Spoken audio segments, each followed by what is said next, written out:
Captain William Hayes stood tall on the bridge of the Earth Defense Force vessel Defiance. The stars stretched endlessly before him through the main view screen. His ship hovered at the edge of the Sol system, waiting. Earth had detected strange signals 3 days ago. Now they waited to meet whoever or whatever had sent them. "Captain, the alien fleet has arrived," said Lieutenant Samantha Miller. Her voice was steady, but her eyes were wide. 7 ships, all bigger than ours. Hayes nodded. This was it. Humanity's first contact with aliens. His mouth felt dry. "Open a channel when they're in range." The bridge crew worked in tense silence. No one knew what to expect. Humans had dreamed of this moment for centuries. Would the aliens be friendly? Hostile? Something else entirely? "They're hailing us, sir," Miller said.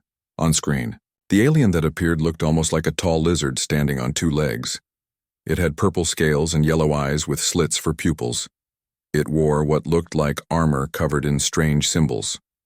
"I am Ambassador Zethkor of the Galactic Imperium," the alien said. Its mouth moved oddly with the words, and Hayes realized some kind of translator was working. "We have come to evaluate your civilization." Hayes introduced himself and welcomed the ambassador to the Sol system. He explained that he represented Earth and humanity. The conversation started well. The alien seemed interested in learning about humans. It explained that the Galactic Imperium included 7 advanced species that had ruled the stars for thousands of years. Then, everything changed. "Your species shows potential," Zethkor said. "The Imperium offers you protection. You will surrender your independence and become a protectorate world. This is a great honor." Hayes frowned. "Ambassador, we appreciate your offer, but Earth is an independent world. We would need time to discuss any such arrangement with our governments." The alien's eyes narrowed. "This is not a request, Captain. It is how things are done. Lesser species join the Imperium for their own good. Your answer should be gratitude." "I'm sorry, but I don't have the authority to surrender Earth's independence," Hayes said firmly. "We need time to consider." The ambassador made a sharp hissing sound. "Perhaps a demonstration will help you understand your position." On a smaller screen, Hayes watched in horror as one of the alien ships fired a beam of energy at Earth's orbital defense platform Alpha. The platform exploded in a ball of fire. "Shields up! Battle stations!" Hayes ordered. His crew rushed to comply. "Sir, they're targeting us," called out the tactical officer. "Hold position," Hayes commanded. Earth scientists had been working on advanced shield technology in secret for years. Now they would see if it worked. The alien vessel fired. The bridge shook, but the Defiance remained intact. The shields had held. The alien ambassador looked genuinely surprised. "Impossible. Your technology should not be this advanced." While the aliens adjusted their weapons for another attack, Miller worked frantically at her station. "Captain, I'm noticing patterns in their transmissions. I think I can partially decode their battle commands." "Do it," Hayes ordered. Miller's fingers flew over her console. "Got it. They're planning to hit our engines next, then weapons." This information gave Hayes an edge. When the aliens fired again, the Defiance was ready. Hayes ordered evasive maneuvers that the aliens clearly didn't expect. The human ship moved with surprising speed and agility. "Fire at these coordinates," Hayes ordered, pointing to a spot on the alien flagship that Miller's data suggested might be vulnerable. The Defiance fired its main weapons. To everyone's surprise, the shot broke through the aliens' shields and damaged their ship. The bridge of the Defiance erupted in cheers. It was a small victory, but it proved humans could fight back. "How is this possible?" the alien ambassador demanded, its image flickering on the damaged communication system. "Your species was studied. You should not be able to resist us." Hayes stood tall. "You clearly have a lot to learn about humans, Ambassador." The alien fleet began to pull back.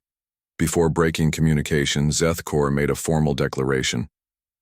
"The human capacity for violence and unpredictability makes your species a threat. The Galactic Imperium hereby declares war on Earth. You will be contained or eliminated." After the alien ships jumped away, Hayes called Earth. The news was grim.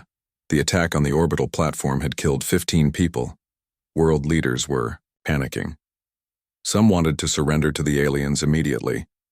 Hayes addressed the emergency meeting of Earth's United Defense Council. "We've learned 3 important things today," he said. "First, we're not alone in the universe. Second, not everyone out there is friendly. And third, we can fight back." He played the recordings of the battle. The council members watched in silence as the human ship stood against the alien fleet. "They'll be back," a council member said. "And next time they'll bring more ships." Hayes nodded. "Yes, they will. But now we know their communications have patterns we can decode. Their tactics are predictable, and most importantly, they underestimate us." Over the next few days, Earth prepared for war. Scientists studied the data from the encounter. Military leaders made plans, and ordinary people came to terms with the fact that humanity was now in a fight for survival. In a research lab beneath Denver, Dr. Alan Wright made an important discovery while studying recordings of the alien communication patterns. "They process information more slowly than we do," he told his team. "Their reaction time is about 3 times slower than ours. It's not much, but in battle, it could make all the difference." Captain Hayes was promoted to admiral and put in charge of Earth's growing fleet. As factories around the world shifted to building weapons and ships, he knew they were entering the most dangerous period in human history. The first human war had begun. No one knew how it would end, but Hayes made a promise to himself as he looked at the stars from his office window. The aliens would learn that humanity would not surrender without a fight. And maybe, just maybe, they would learn to fear the species they had so quickly dismissed. 6 months had passed since the first alien attack. The skies above Earth were no longer empty. The Galactic Imperium had sent their 7th Fleet, commanded by Admiral Dresvak, to block Earth from the rest of space. Hundreds of alien ships formed a net around the planet. But humans were not trapped as easily as the aliens had hoped. Dr. Alan Wright sat in his underground lab reviewing test results. He pushed his glasses up his nose and smiled at what he saw. "Look at this," he said to his team. "When we compare human reaction times to the alien recordings, we process information about 3 times faster than they do." His assistant leaned forward. "What does that mean for the war?" "It means," Wright said, "that while they have better technology, we can think and act faster. Their battle strategies follow strict rules and patterns. They're predictable." The information was quickly shared with military command. Colonel Susan Rodriguez was the first to put it to use. She stood before a group of 30 pilots, the best Earth had to offer. "We're going to hit them where they don't expect it," she told her team. "Our ships are smaller and less powerful than theirs, but we can outmaneuver them. We can make decisions faster." Rodriguez's plan was simple but clever. Her small strike team would use modified ships. They would attack the blockade using hit-and-run tactics, appearing seemingly out of nowhere, striking quickly and vanishing before the aliens could properly respond. During their first mission, Rodriguez led the attack herself. Her ship, the Swift, darted between 2 massive Imperium cruisers. The aliens were slow to react. By the time they turned their weapons, she had already fired at their weak points and moved to a new position. "They can't keep up with us," she told her pilots over the radio. "Press the advantage." The human ships moved in chaotic patterns that confused the methodical aliens. To the Imperium forces, it seemed impossible. How could these primitive humans react so quickly? The alien commanders started to call the human vessels ghost ships because they appeared and disappeared so fast. Back on Earth, engineer Daniel Carter was making another breakthrough. He had been studying the alien propulsion technology recovered from damaged ships. In his workshop outside of Seattle, he combined it with human innovation. "The aliens use the same engine designs they've had for centuries," he explained to Admiral Hayes. "They haven't needed to improve them because no one challenged them, but I've found a way to make them better." Carter's hybrid engines outperformed standard Imperium designs. They used less fuel and created more power. Soon Earth's ships were being retrofitted with the new technology. The first human long-range vessel, the Audacity, was built in secret on Mars. Commander Eric Johnson was chosen to lead its crew. Their mission was dangerous. to sneak past the blockade and enter Imperium territory to gather intelligence about their core worlds. On the day of launch, Johnson addressed his crew of 50 men and women. What we're about to do has never been done before. We're taking the fight to them. We'll be deep in enemy space with no backup. But the information we bring back could help Earth win this war. The Audacity left Mars under cover of darkness. It used a new stealth system designed by Carter that masked its energy signature. As the ship approached the blockade, Johnson ordered all systems to minimum power. "Hold your breath," he joked to his tense crew as they drifted between two massive alien patrol ships. For a heart-stopping moment, it seemed like they'd been spotted. An alien scanner passed within meters of their hull, but then they were through, accelerating away from Earth and into the unknown. While Johnson's mission began, Rodriguez's strike team continued to harass the blockade. Each successful attack boosted human morale and frustrated the aliens. After one particularly effective raid, they intercepted an Imperium communication. When translated, it revealed something surprising. The aliens were afraid. "The humans move with unnatural speed," the Imperium commander had reported. "Their tactics are unpredictable. Standard combat protocols are ineffective." Rodriguez shared this with her pilots. "They don't understand us," she said, "and that gives us an edge." As weeks passed, human factories worked around the clock to build more ships. Every piece of alien technology that was captured was quickly studied and improved upon. Admiral Hayes coordinated the global defense effort from his headquarters beneath the Rocky Mountains. Maps of Earth and space covered the walls, showing the positions of both human and alien forces. "We're not just surviving," he told Earth's leaders during a meeting. "We're learning, adapting. Every day we get stronger, while they stay the same." Yo's turning point came 3 months into the blockade. The Audacity returned from its mission. Commander Johnson's ship had mapped secret hyperspace routes that the Imperium used. These were paths through space that allowed faster-than-light travel between star systems. "They never imagined we'd be able to access their network," Johnson explained as he showed the maps to Hayes. "With these routes, we can bypass their blockade completely. We can attack their outposts and colonies directly." This was the advantage Earth needed. Hayes immediately ordered the construction of 10 new ships equipped with Carter's hybrid engines and capable of using the hyperspace routes. Meanwhile, in his lab, Dr. Wright made another discovery. By studying alien communication patterns, he found a way to jam their signals. This would make it hard for the blockade ships to coordinate with each other. "It's like giving them a blindfold and earplugs during a fight," Wright explained. When Hayes brought all these advantages together, he created a bold new strategy. Earth would no longer focus on defending. They would take the war to the Imperium.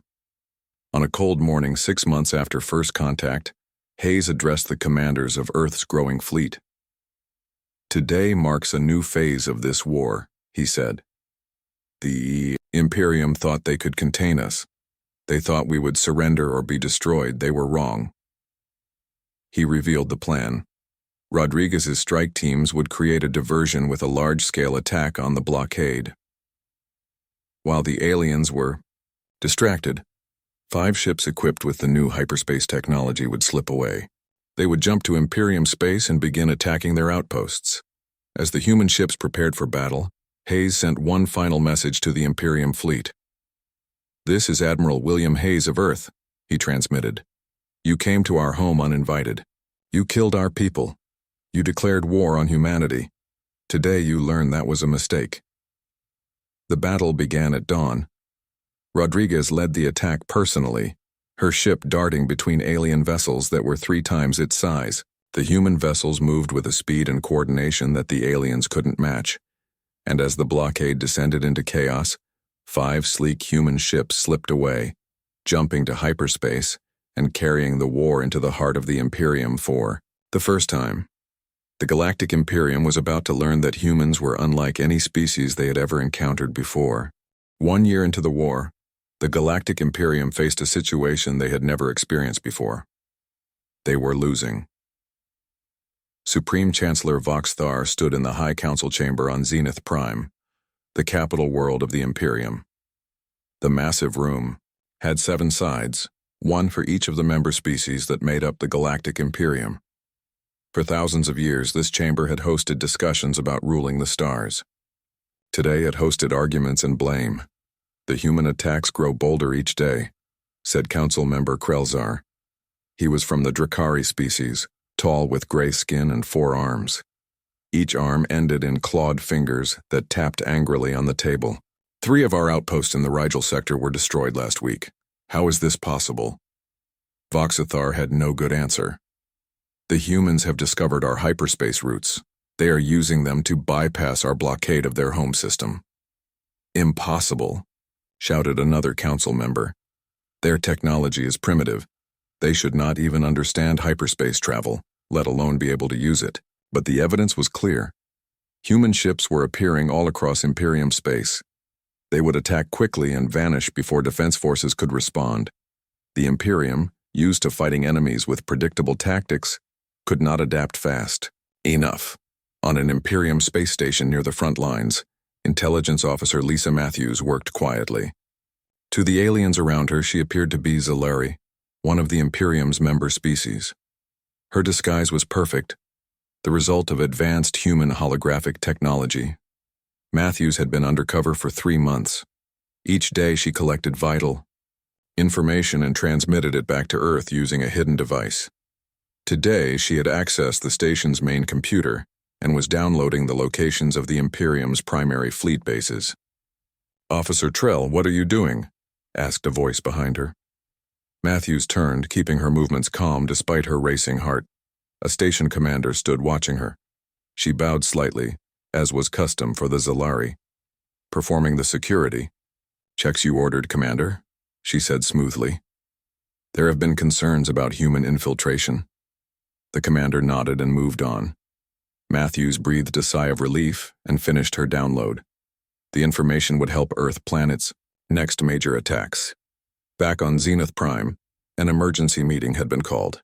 Admiral Drezevak, commander of the forces blockading Earth, appeared as a hologram before the council. "The humans continue to slip past our defenses," he reported. "Their ships are smaller but faster than ours. They seem to make decisions at 3 times the normal rate. Our tactical computers cannot predict their movements." "What of their technology?" asked Voxthar. "Has it advanced?" Drezvak's hologram flickered. "Alarmingly so.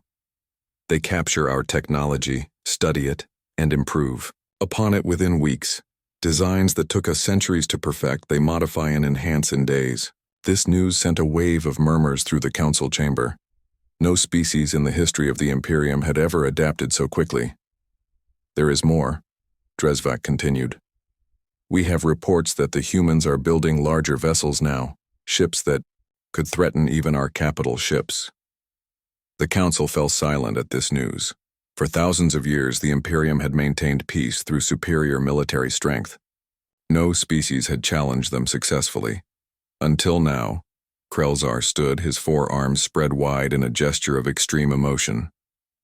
"I propose we use the stellar hammer on their homeworld," he said. "End this threat once and for all." The stellar hammer was a planet-killer weapon, banned by Imperium law except in the most extreme circumstances. It had not been used in over 1,000 years. Voxthar shook his head. "That would violate our most sacred laws. We are not destroyers of worlds.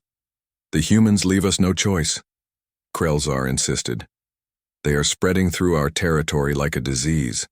Our people are growing afraid." A vote was called. The use of the stellar hammer against Earth failed to pass by a single vote, but the fact that it had been considered at all showed how desperate the Imperium had become. After the meeting, Voxthar retreated to his private chambers. There he reviewed the latest reports from across Imperium space. Frontier worlds were reporting human raids almost daily. Some colonies were requesting additional protection. Others were evacuating, fearing they would be next. Most disturbing were the reports from the trade ships. Civilian captains traveling near human-controlled sectors had begun broadcasting an unofficial warning. "If you detect humans, run. Do not engage. Survival not guaranteed." The Imperium's propaganda ministry tried to stop these messages, but they continued to spread. Fear was taking root. On the human colony of New Mars, established in a captured Imperium outpost, Commander Eric Johnson of the Audacity met with Admiral Hayes. The two men stood looking at a 3D map of Imperium space.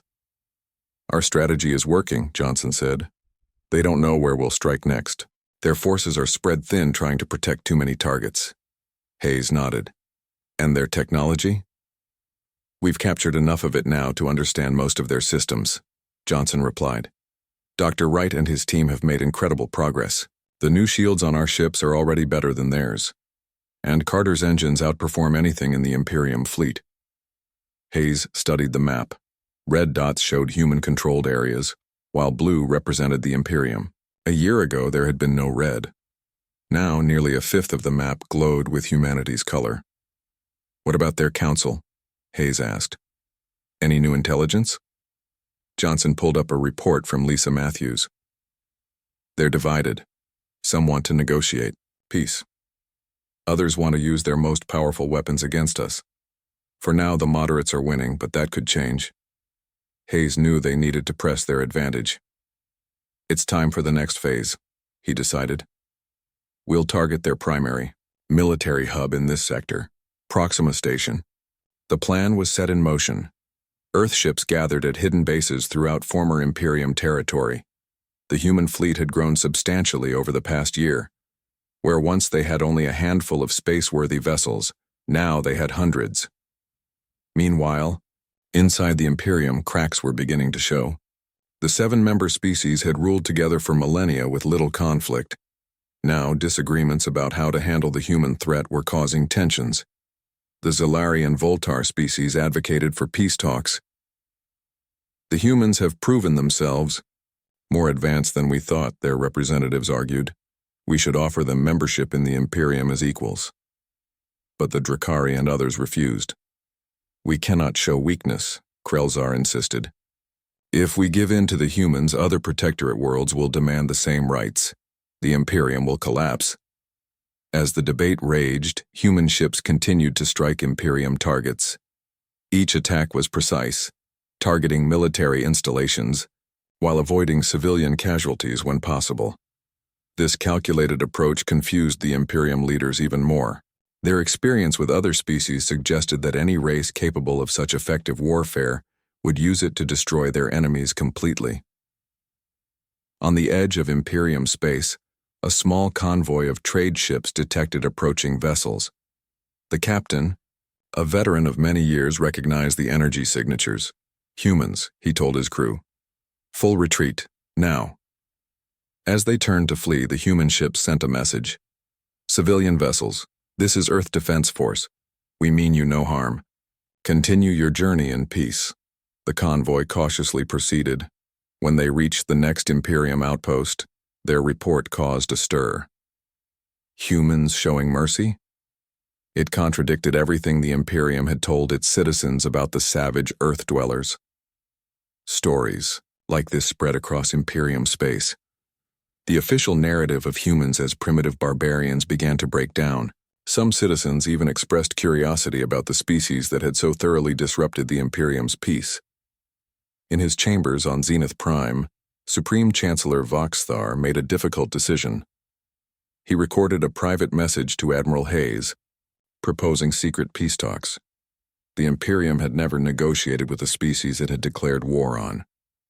But they had never faced a species like humans before. As the message traveled through space toward Earth, Hayes and his commanders prepared for the largest battle of the war. They didn't know that the Imperium was considering peace. And even if they had known, they wouldn't have stopped their plans, because humans had learned an important lesson. The only language the Imperium truly respected was strength. The High Council chamber on Zenith Prime fell silent as Supreme Chancellor Voxthar placed his hand on the peace treaty. The document glowed softly, recording his genetic signature. After 28 months of war, the Galactic Imperium formally recognized Earth as a sovereign power and granted humans equal status in galactic affairs. No one in the chamber could have imagined this outcome when the war began. The Imperium had ruled the stars unchallenged for thousands of years. Now a species that many had dismissed as primitive stood as their equal. Admiral William Hayes, now Admiral of the Fleet, stood tall beside President Laura Wilson as they accepted the terms. Hayes could not help but think about how far humanity had come since that first contact at the edge of the Sol system. "The treaty is complete," Foxthar announced to the assembled dignitaries. His voice carried a note of resignation and perhaps a hint of respect. "Let it be recorded that on this day, the species known as humans joined the great civilizations of our galaxy as full and equal partners." The signing ceremony was broadcast across thousands of worlds. Citizens of the Imperium watched with mixed emotions: surprise, fear, curiosity. Many had never seen a human before. The images of these strange bipeds standing confidently before the High Council caused a sensation. The terms of the treaty were unprecedented in Imperium history. Humans. 2 years had passed since first contact. Earth's scattered colonies and outposts now united under a single banner, the Earth Defense Coalition. Humanity had gone from fighting for survival to planning a decisive victory. Admiral Nicole Bennett stood on the bridge of the Intrepid, Earth's newest and most powerful warship. Unlike the early vessels of the war, this ship had been built from the ground up with adapted alien technology. It was a perfect blend of human innovation and Imperium engineering. "All ships report ready, Admiral," said her communications officer. Bennett nodded. She was about to lead the largest human fleet ever assembled, 200 ships carrying the hopes of Earth and all her colonies. Their target, Proxima Station, the Imperium's primary military hub in the sector. "Send the signal," she ordered.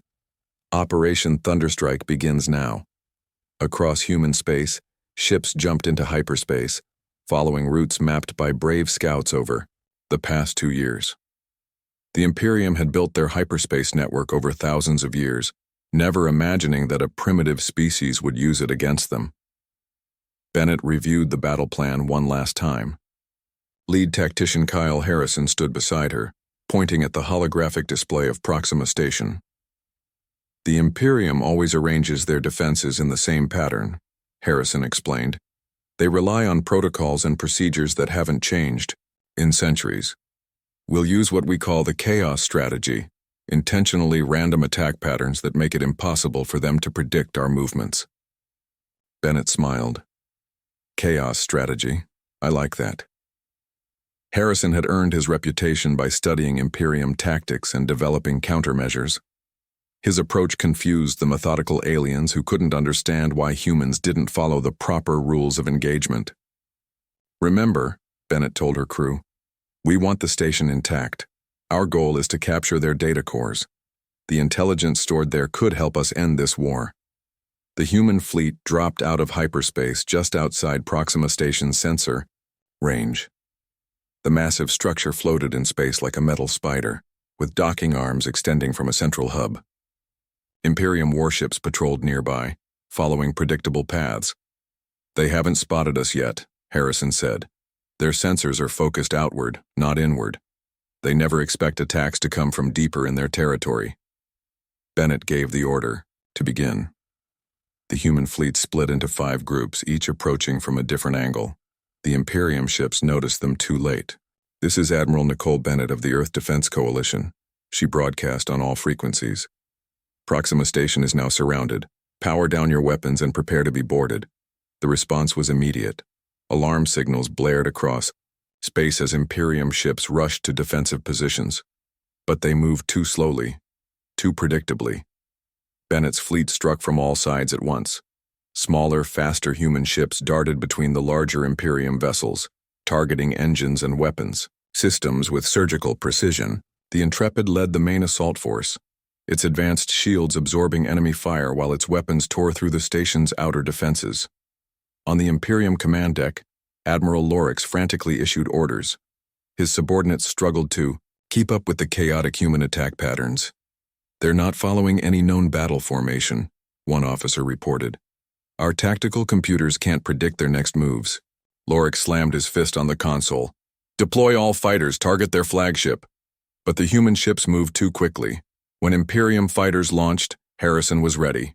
He had studied their attack patterns and knew exactly how they would respond. Fighters incoming exactly as predicted, he told Bennett, executing countermeasures now. Human ships released clouds of specialized drones that confused Imperium targeting systems. Other vessels positioned themselves to catch the fighters in crossfire. Within minutes, half the Imperium fighter force had been disabled or destroyed. As the battle raged around the station, a specialized human boarding team approached in stealth shuttles. They attached to the outer hull near a maintenance airlock, cutting their way inside. The team was led by Major Greg Foster, a veteran of dozens of raids on Imperium outposts. His 20 soldiers moved quickly through the station's corridors, heading for the central data core. "Remember, we need those computers intact," Foster reminded his team. "Use stun weapons when possible." The Imperium security forces were caught by surprise. They had never trained for defense against internal attackers. Most of their protocols assumed that no enemy could breach their outer defenses. Foster's team reached the data core with minimal resistance. They secured the room and began the download process. Specialist Ryan Peters, an expert in Imperium computer systems, connected their devices to the alien mainframe. "This is incredible," Peters said, as data flowed into their storage units. "They have information on every part of the Imperium here. Fleet movements, defense plans, even the coordinates of their capital world. Most valuable was a complete map of the Imperium's command structure. It showed how orders flowed from the High Council to the farthest reaches of their territory. With this information, humans could predict and disrupt Imperium operations across the galaxy. Outside, the battle had turned decisively in humanity's favor. Bennett's fleet had disabled most of the station's defenses. The remaining Imperium ships were retreating, jumping to hyperspace to carry warnings to other bases. "Station secured, Admiral," Foster reported. "Data core captured intact. We've downloaded everything." Bennett allowed herself a brief smile. "Good work, Major. Begin evacuation procedures. We're not staying long." The human fleet had achieved its objective, but Bennett knew they couldn't hold the station against the reinforcements that would surely come. Their goal had been to capture the data, not the territory. As human ships prepared to jump back to their own space, Peters made an unexpected discovery in the downloaded files. "Admiral, you need to see this," he said, forwarding the information to Bennett's command screen. "Internal communications from the Imperium High Council. 3 of their 7-member species are now advocating for peace with humans." Bennett studied the information with interest. "They're afraid of us," she realized. "Not just our weapons, but our adaptability, our unpredictability." The intelligence revealed deep divisions within the Imperium. The Zalari, Voltar, and Centauri species wanted to end the war and offer humans equal status. The others, led by the warlike Drakari, insisted on continuing the fight. "There's more," Peters added. "The Supreme Chancellor sent a private message, proposing peace talks almost a month ago. It never reached us." Bennett frowned. "Likely intercepted by those who want the war to continue. This changed everything. If parts of the Imperium were ready for peace, a different approach might be possible." As the human fleet jumped to hyperspace, Bennett contacted Earth. She needed to speak with Admiral Hayes and the Defense Coalition leadership immediately. The information they'd captured could change the course of the war. Back on Earth, physicist Dr. Maria Gonzalez was making the most significant breakthrough yet. Her team had been studying Imperium communication technology for months. Now they finally understood how it worked. "Their entire command structure relies on faster-than-light communication," she explained to Hayes and other leaders. "They use quantum entanglement to send instantaneous messages across their empire. It's how they maintain control over such vast distances." Hayes leaned forward. "And you can disrupt this?" Gonzalez nodded. "We can do more than disrupt it. We can intercept it, even alter it. With the command structure data from Proxima Station, we could potentially send false orders to their fleets." This was the advantage they had been looking for, the ability to throw the entire Imperium command structure into chaos. When Bennett's large fleet returned and shared their discoveries, Hayes called an emergency meeting of Earth's leaders. The room was tense as they discussed their options. "We now have the ability to strike directly at the Imperium capital," Hayes said. "For the first time since this war began, complete victory is possible." Some argued for an immediate attack on Zenith Prime. Others favored using their new advantage to force a peace settlement. After hours of debate, they reached a decision. Bennett would lead the human fleet to Zenith Prime, but not to destroy it. They would deliver an ultimatum directly to the High Council: surrender or face the consequences of a full-scale human assault on their core worlds. President Laura Wilson addressed the people of Earth and its colonies. 2 years ago, an alien force came to our world and demanded our surrender, she said. They thought us weak. They thought us primitive. They were wrong. She explained the plan to send their fleet to the heart of the Imperium. "We go not as conquerors, but as equals. We will demand the recognition and respect we have earned, and if they refuse—" She paused. "If they refuse, we have the means to bring the war to their doorstep." Across human space, people watched the address with hope and fear. They had endured 2 years of war. They had lost homes, friends, family members. But they had also accomplished what no other species had done in thousands of years. They had fought the Galactic Imperium to a standstill. As Bennett prepared her fleet for the journey to Zenith Prime, she reflected on how far humanity had come. From a single planet with limited space travel to a force that could challenge the rulers of the galaxy.